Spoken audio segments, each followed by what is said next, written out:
E aí, meus queridos, tudo bem? Estamos de volta com mais uma aula aqui pra vocês. E ó, oi? Galera, se segura, hein? Hoje nós vamos falar sobre a segunda lei de Mendel, não é isso, Tatá? Na primeira lei, a gente trabalhava uma característica. Agora, Mendel vai trabalhar o que nós chamamos de hibridismo. Verdade. Essa é a nossa aula 4, né, prof? Isso, 4 nossa aula ponto... 5. Opa, ei, professor, viajou agora. 5.1. 5.1 tá aqui, ó.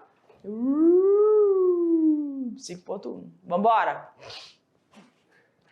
Então, galerinha, segunda lei mendeliana de hibridismo. O que nem vamos ver, professor? Nós vamos falar aqui, ó. Introdução, segunda lei mendeliana, característica dos processos experimentais e o objetivo da segunda lei. Ei, só para lembrar, qual é o objetivo da primeira lei? O objetivo da primeira lei é sempre analisar o padrão mendeliano. Se o que eu observo é o esperado pelo cálculo de Mendel. Qual é o cálculo? 100% de supressão na primeira geração. Na segunda, o que foi suprimido ressurge em menor proporção. Isso é o esperado. Quando eu olho para a população, o observado. Se vem de encontro com o Mendel, está aí seguindo o processo evolutivo. Se não estiver de encontro com o Mendel, alguma coisa de errado está acontecendo. Não é isso? Não é com a gente. Introdução da segunda lei. Galera, então vamos aqui. Ok? Tudo tranquilo? Perfeito. Em um de seus experimentos, foram considerados simultaneamente a cor. Agora presta atenção aqui, ó. Ele está usando cor da semente, tá? Cor da semente. Só que agora ele vai trabalhar essas, né? Cor amarela e cor verde. Beleza, eu tenho um caractere, cor da semente, que pode ser amarela ou verde. E aí ele pegou um outro caractere, tá? A textura da casca dessa semente. Aí ele viu que pode ser lisa, tá sumido aqui. Deixa eu ver se ele aparece. Sumiu a letra. Lisa e rugosa, tá, perfeito. Mas é lisa aqui e rugosa, perfeito?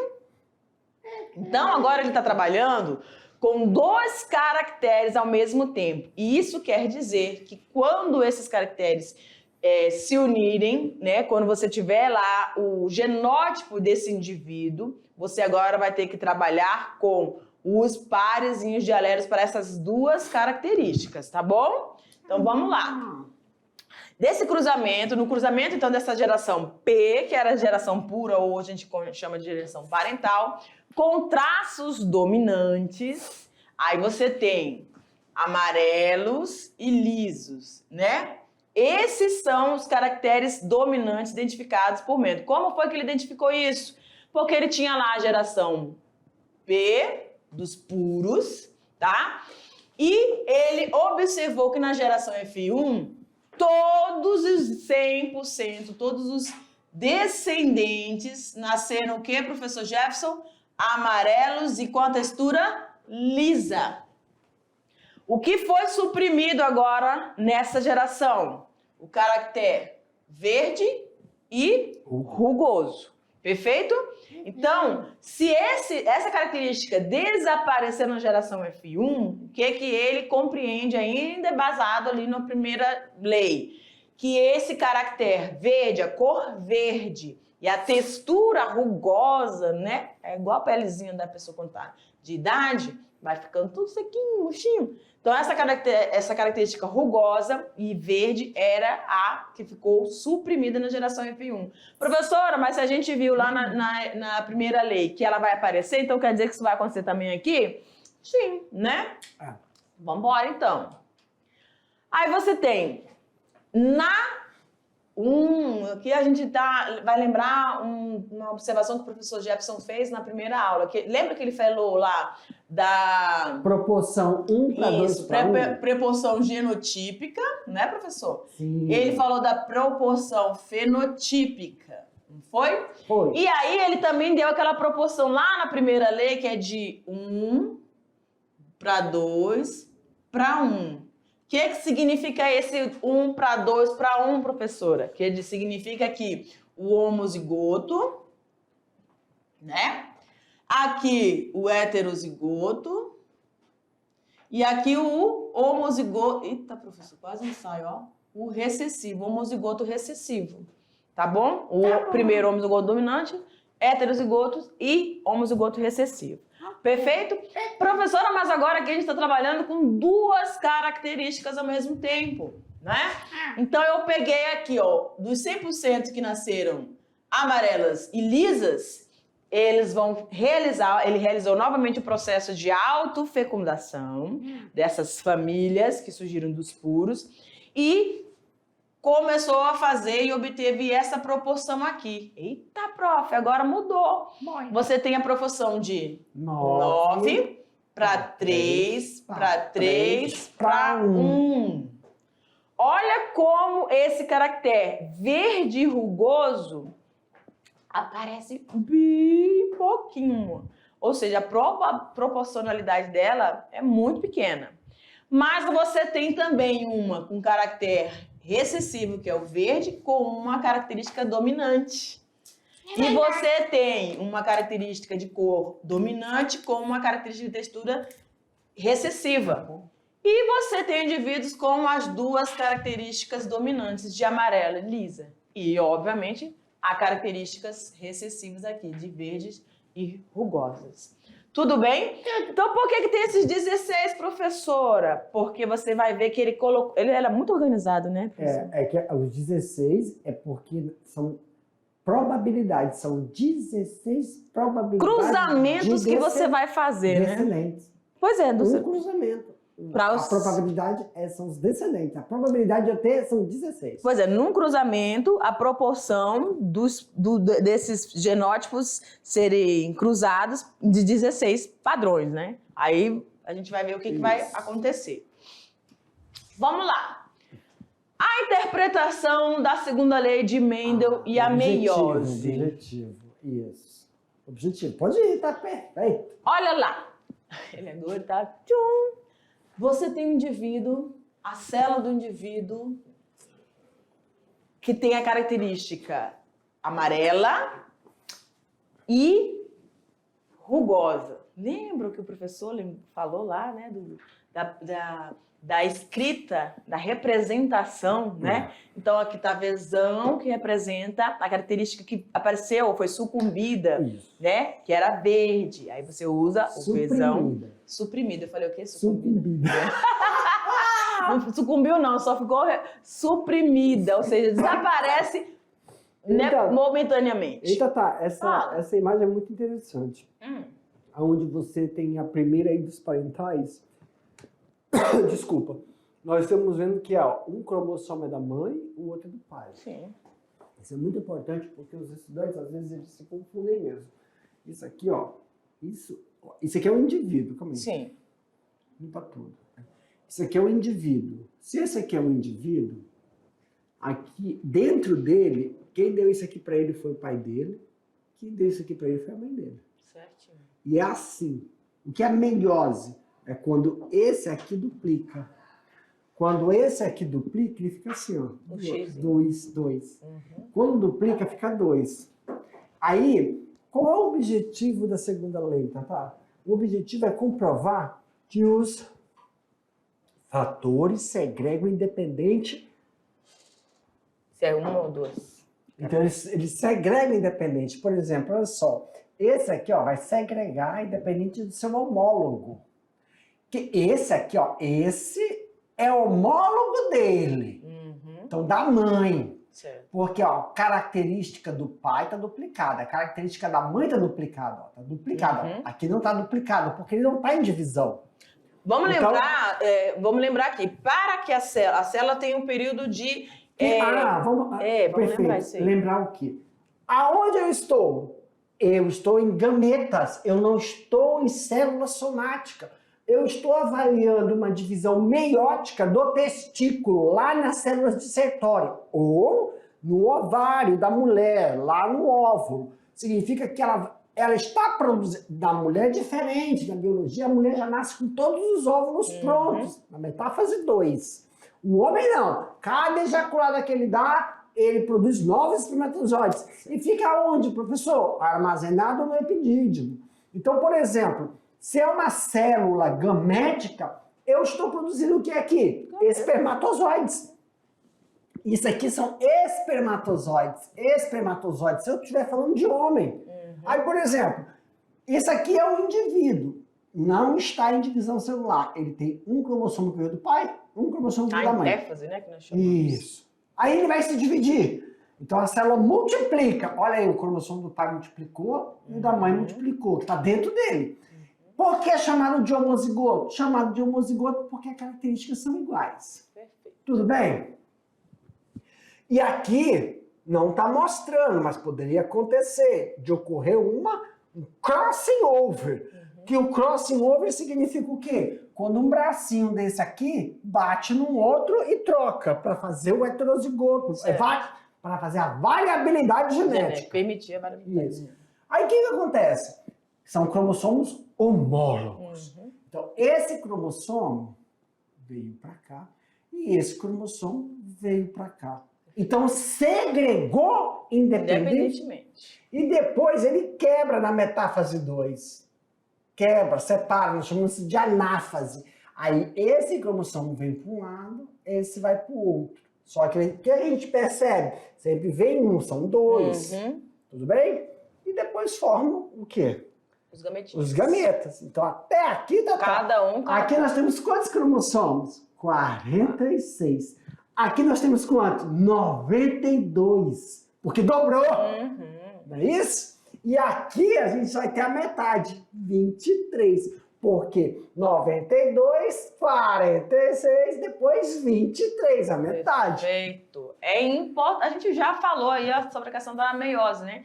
Ela é necessária para que você consiga ter a redução, né, dessa quantidade de cromossomos presente em cada célula reprodutiva. Para quê? Formar um indivíduo completo. Eu tenho que ter os 23 nos gametos para formar um indivíduo com 46, ou que seja, dependendo da espécie aí. Ok? Aí você tem aí na representação da outra característica, né? Agora incluindo aí os heterozigotos, que no caso é lisa e rugoso. Ah, tá, lisa e rugoso. Perfeito? Mas dá o mesmo processo. É metáfase, gente. É uma das etapas do processo de meiose. A gente tem a metáfase 1, a anáfase 1, a metáfase 1, a anáfase 2. É porque na metáfase 2 é separação dos cromossomos homólogos. E na 2 é separação das cromátides. Na anáfase. Não. A metáfase é só, né? Não, entendi desculpa. o que você falou. Aqui, ó, porque aqui tá falando metáfase. Então, aqui tá representando a reducional, meiose reducional e a meiose equacional. Entendeu? Por exemplo, na metáfase 1 é porque eles estão pareados. Os cromossomos homólogos. Pareados. E aí, daqui pra cá, claro, vai acontecer a anáfase, que é a separação. Aí acontece a anáfase, ao mesmo tempo que separa, tem aquela invaginação, para fazer a telófase. E da telófase volta tudo de novo para fazer a metáfase 2, a anáfase 2. Mas o que chama atenção aqui, separação dos cromossomos homólogos. Ó, porque eu sei que é separação do cromossomo homólogo? Porque separou o homólogo, é o azulzinho com azulzinho. Aqui, ó, azulzinho com azulzinho, não é isso? Só que agora vem um azul e um verde. Então aqui são cromossomos o quê? Heterólogos. Até aqui eu tenho cromossomos homólogos. Aqui já tenho cromossomos heterólogos. E depois da cromossomos homólogos, vai para cromossomos heterólogos. Diferente. Então, Mendel diz, ocorre a segregação, ocorre a segregação dos cromossomos homólogos Depois a quebra das cromátides irmãs. Quebra. Só que tem que ver que, a partir de agora, essa segregação, separação, a gente chama de disjunção. Ocorre a disjunção. É a mesma coisa que separar, segregar. Ocorre a segregação, a disjunção dos cromossomos homólogos e depois a disjunção dos cromossomos das cromátides irmãs. Perfeito. Tá bom? Porque aí quando não tem disjunção, ocorrem as aberrações cromossômicas.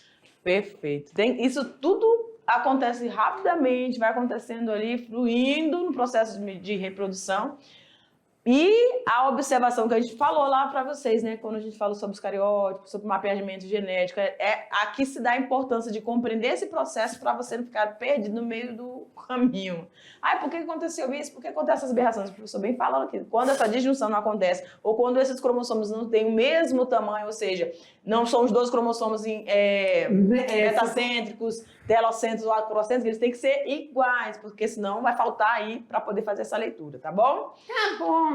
Características do processo experimental. Vamos ver como que ele trabalhou e organizou isso, porque ele era tremendo, assim, para organização, né?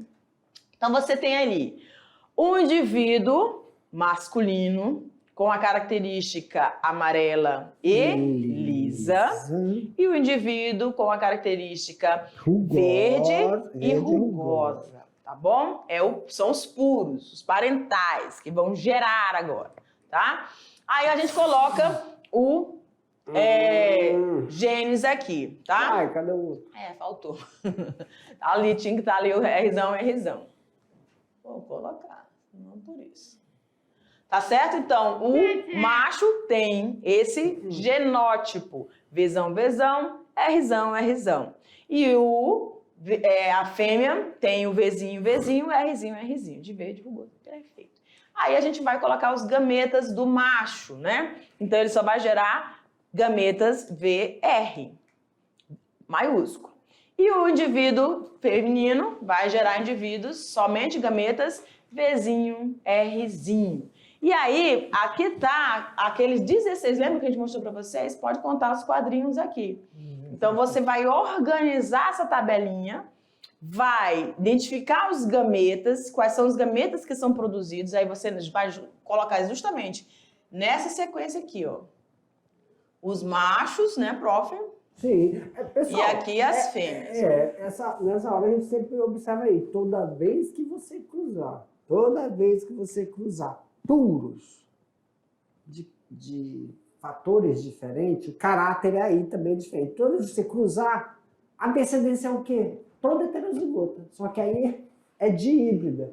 Tudo vai dar dihíbrido. Por que dihíbrido? Por di é dois. Híbrido são duas características onde uma é suprimida em relação à outra. É óbvio, porque são homólogos. Ok.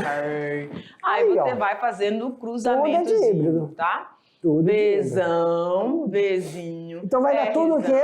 Vai dar tudo amarelo liso. Olha lá. Tudo amarelo preenchendo. liso.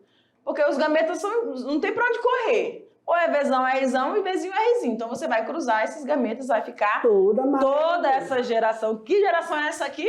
Geração F1. Professor, tá, eu posso dizer... vamos lá. Eu posso dizer que isso é a verdadeira quimera? Pode. O que é quimera? Quimera é quando você expressa características 50% do seu pai, 50% da sua mãe, na mesma proporção. Desculpa, não é expressão. Proporção. Aí é coisa molecular. Molecular como? Se tu tem proteína na membrana, tu tem 50 proteínas na tua membrana, qualquer membrana. O teu marido tem 50, 25 tu dá pro teu filho, 25 ele dá pro teu filho. Isso é uma quimera, isso não é um heterozigoto. Mas, professor, a quimera não é um heterozigoto? Então a gente começa a pensar assim, heterozigoto é aquele que tem capacidade de produzir gametas diferentes. Heterozigoto é aquele que tem capacidade de produzir gametas diferentes. Agora, prof, e o que é uma quimera? É expressão genética. Você expressa metade da característica do seu pai. O hétero expressa, sim ou não? Porque o hétero, que é o híbrido, que não é a quimera... Híbrido é uma coisa. Quimera, ele é suprimido. A quimera não é suprimida.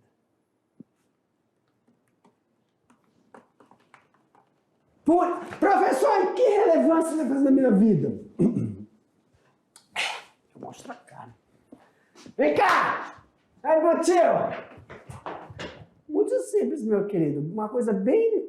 Hoje, que veio aqui no... Deixa eu vir pra cá. Uma coisa que está bem recente na nossa história. Covid-19. Muitas pessoas foram assintomáticas e as outras não, tiveram sintomatologia. Por quê? Porque são verdadeiros quimeras. Esse negócio da quimera está relacionado na genética do sistema imunológico.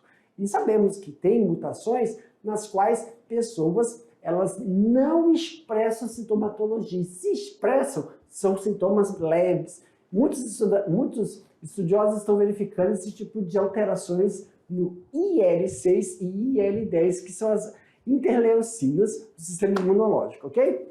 Voltamos lá para a atividade com a professora Tabata. Alright, prof. E professor, o que você interessa? Interessa que não tem de moda. Olha. Genética 10. Gente, genética é uma coisa Genética, impressionante. ela é a constatação da ciência na comunidade, na população. E aí, como que você vai fazer... Qual é o É a olhar... constatação do processo de seleção natural. É verdade. Se tem uma boa genética, você não vê. Se não tem, tchau, tchau. Exatamente. Não. Verdade, eu sou Não é resistente, glória a verdade. Deus. É verdade, mano. Vai cruzar com uma pessoa que não tem a carga nascida aqui, genética nunca boa, peguei uma tu malária espera o na quê? vida, já fui pra dentro do mato, já fui pra dentro Ei, vai casar com uma pessoa que não tem uma boa genética, tu espera o quê? Um descendente que não vai dar frutos. Oh, meu Deus. Oxe! 9 meses. Aí depois, ele chega lá, puf. Adiantou? Por isso que os ricão lá, ó, no caso, vão fazer teste. Qual é a quantidade que tu tem? Faz uma pergunta. Aí faz uma Infelizmente acontece isso. Felizmente não, é realidade. Qualidade Eita, agora danificou foi o quadro todo, mas vamos ver o que ele... Meu Deus! Eu vou jogar tudo aqui pra ver o que diacho que vai acontecer aqui. Bora. Ah, Deus. Foi só um rebelde que tá ali. Eita. Olha, vocês estão querendo me prejudicar, com certeza, né? Olha. Deixa eu jogar tudinho aqui, gente, porque agora a gente vai olhar o seguinte. A professora tem 16 quadrinhos do mesmo jeito. Perfeito. Mas agora a gente tá trabalhando a geração F1, tá? Então, a geração F1, ela tem o Rzão ali, né? Ok? Eles têm, para a cor, eles são heterozigotos em ambas situações, né? A cor, Vzão, Vzinho, os alelozinhos, Rzão, Rzinho, rugoso e liso. Tudo bem? Aí, esse indivíduo aqui vai gerar gametas Vzão, Rzão, Vzão, Rzinho, Vzinho, Rzão e Vzinho, Rzinho, tá? E aqui embaixo, a fêmea e o macho vão gerar os mesmos tipos de gametas, porque eles são ambos heterozigotos. Só que, olha, observa uma situação aqui, ó. Você tem rugoso. 3 ervilhazinhas lá, amarelas e rugosas, perfeito? E você tem 3 ervilhazinhas da cor verde com a textura lisa. Os demais são todos lisos e amarelos. Olha lá, ó. São quantos, professora? 9. São 9, tá bom? Faltou alguma seta aí, professor? Então, o que a gente diz? Para essa característica... Eita! Tá? 3 para 9... É 9 9 para 3 para 3, é 9. 9 para 3 para 3 para 1. Isso. Caneta. O que isso significa? Os 9 são a característica amarelo e lisa, tá? Sendo que eles podem ser ambos homozigotos, tá? Ou eles podem ser também héteros e dominantes. Aí que você tem 9 amarelos e lisos, 3 verdes e lisos, 3 amarelos e rugosos e apenas olha a proporçãozinha, que vai ser verde e rugoso, tá? As duas características expressivas recessivas, tá bom? Percentual bem menor. Tudo bem, professor? Perfeito! Aí essa é a proporção genotípica que a gente estava falando lá, né? Com vocês. Qual é o objetivo dessa lei? Qual é o que marca essa lei mendeliana, né? Mendel concluiu que a segregação ou a disjunção, como o professor Jefferson colocou, independente dos fatores, para as duas ou mais características, que ele começou a brincar, né? Ele começou com uma característica, depois ele foi para duas, se você quiser usar 3, como o professor falou lá na primeira aula, né, na aula anterior a essa, pode usar 3 características, né? Como ele colocou o exemplo do tomate, né? E constituiu a segunda lei. Então, tanto na primeira quanto na segunda, o que vai diferenciar aí, essa segregação, essa disjunção vai acontecer. Lá no processo de meiose a gente consegue observar isso, dentro das etapas de metáfase e anáfase, com essas separações. E só que você agora vai ter, mesmo sendo uma ou duas características, essas disjunções vão acontecer para aparecerem aí nessas gerações. Perfeito? Perfeito. Os fatores para as duas ou mais características segregam-se no híbrido, distribuindo-se independentemente para os gametas, onde vão se combinar ao acaso. É toda aquela distribuição desses gametas dentro da tabelinha que ele criou. Então, você, querido aluno, tem que lembrar sempre de fazer a identificação dos gametas possíveis para aquele indivíduo, tá? Aqui sempre vai ser a representação gamética dos machos e aqui a representação gamética das fêmeas. Fez isso, você vai fazer os cruzamentos direitinho aqui, ó, o primeiro com o primeiro, o segundo com o segundo, para obter cada um desses processos aqui. Tudo bem? Tudo. Isso foi a característica ou os resultados obtidos por Mendel. Aqui tá mostrando tudinho aqui, ó. Né, os 9 amarelos liso dentro da proporção de 16, né, uma possibilidade de 16 ocorrências ali, 3 amarelas e rugosas. Ou seja, quando você tem isso aqui, você tem uma característica dominante com uma recessiva e uma característica recessiva com uma característica dominante. Então, dentro da segunda lei, você consegue ver essas mesclagens, né, dessas características, tanto dominantes quanto recessivas. Para somente né, 1 para 16, que é as duas características recessivas, o verde e o rugoso. Quer falar alguma coisa? Para a gente poder identificar direitinho, assim, ó, vamos fazer assim, por exemplo, colocar aqui, ó, já sei, a gente vai pegar, colocar aqui, ó, vamos lá, a gente pega o roxo, exemplo, esse roxo e esse marcador, né? A gente coloca aqui, amarelo, foi o amarelo, escolheu o roxo, é o amarelo, é muito 10 isso. Aí você pega e bota isso aqui. Eita, apagou. Porque apaga, então não pode usar. Não podemos usar verde claro. Um verde claro. Quase some também. Aí a gente pode pegar esse azul. E agora a gente vai pegar esse outro azul. Não pode. Pegar aqui a borracha. Apaga. Deixa ele sem pintar. Agora a gente vai pegar o amarelo, tá? O amarelo, vamos identificar onde tem essas 9 amarelas lisas. Estão aqui, gente, ó. Esse aqui é um amarelo liso, esse é um amarelo liso, esse é um amarelo liso, amarelo liso, amarelo liso, amarelo liso, amarelo liso, amarelo liso. Fenotipicamente, são amarelos lisos. Então, eu tenho uma proporção de 9 entre 16 possibilidades. É verdade. Amarelo liso. Isso significa o quê, professor? Fenotipicamente são iguais, mas geneticamente são totalmente diferentes. Ok?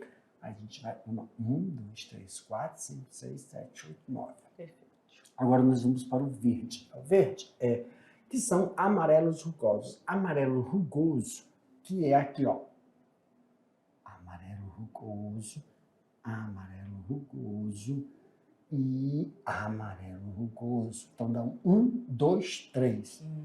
Eles são fenotipicamente idênticos, mas a carga genética são diferentes.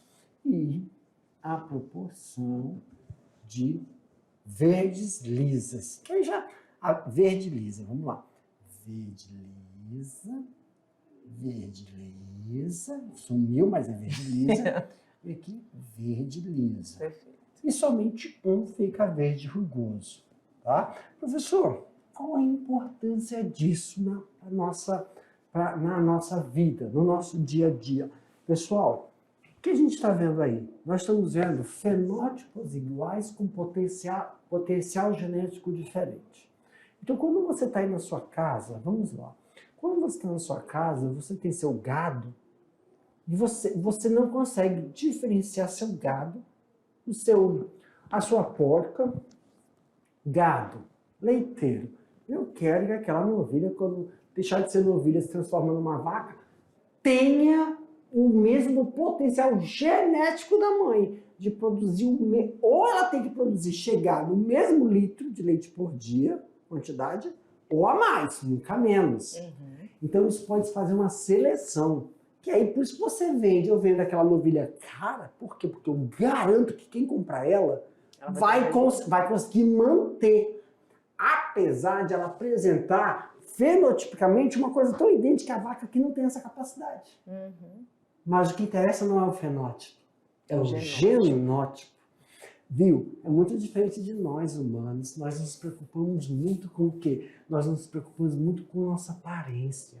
A aparência é o fenótipo, mas a qualidade interior é diferente. Quem é você por dentro, literalmente. Quem é você por dentro? Os animais, olha, quem mexe com criação de animais que está relacionado com produtividade se preocupa mais com o quê? Com o interno, com a expressão genotípica, a potencialidade de expressar o que eu quero, ganhar peso em menor tempo. Isso eu falo de animais, mas eu posso falar também de vegetais. Produção com qualidade. Um milho, eu não quero um pé de milho com muita espiga. Eu quero um pé de milho que tenha espigas e homogêneos.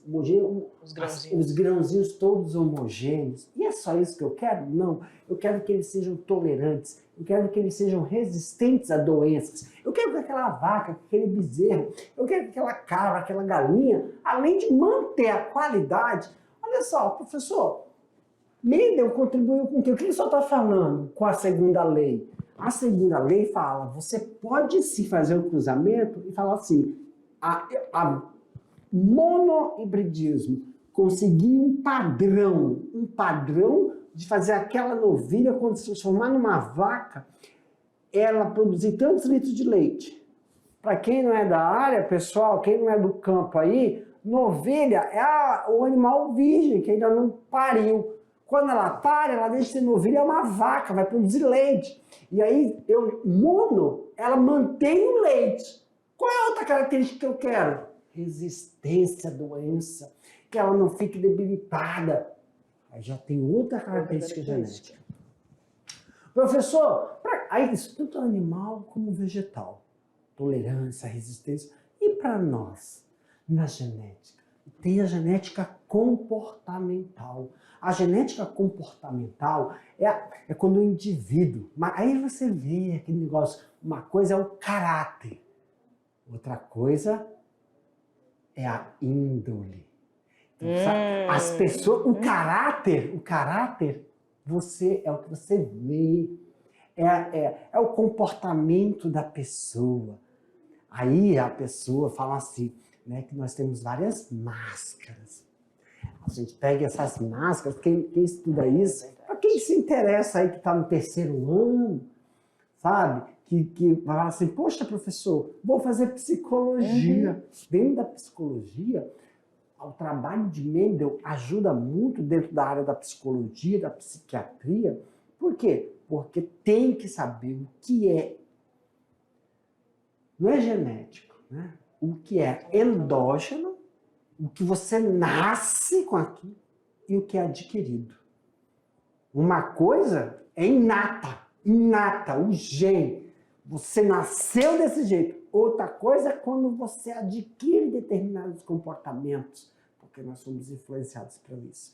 Então, quando você nasce no ambiente, não adianta, você nasce com aquela índole, você tem que começar a esconder aquela índole dos outros para que os outros não te reconheçam, né? Quem você é na realidade. Isso tudo traz daqui, ó. Tudo traz pelo estudo mendeliano, que dá para você ir analisando o quê? Os seus antecessores. Lá atrás. De onde você surgiu? Da onde você surgiu. O que você traz? Que traço que você traz? Quais são os traços? Muitas vezes o comportamento humano, quando a gente fala da genética mendeliana comportamental, a pessoa não tem culpa. Um exemplo. Alcoolismo. Sim. Dependência química. Só que dependência química, Tatá, ela entra na epigenética. Existem pessoas que não sabem. Tem gente que entra em contato com uma droga, Tatá, mas não é dela. Exatamente. Não é a dela. Ela experimentou. É jovem acha que tem um peito de aço.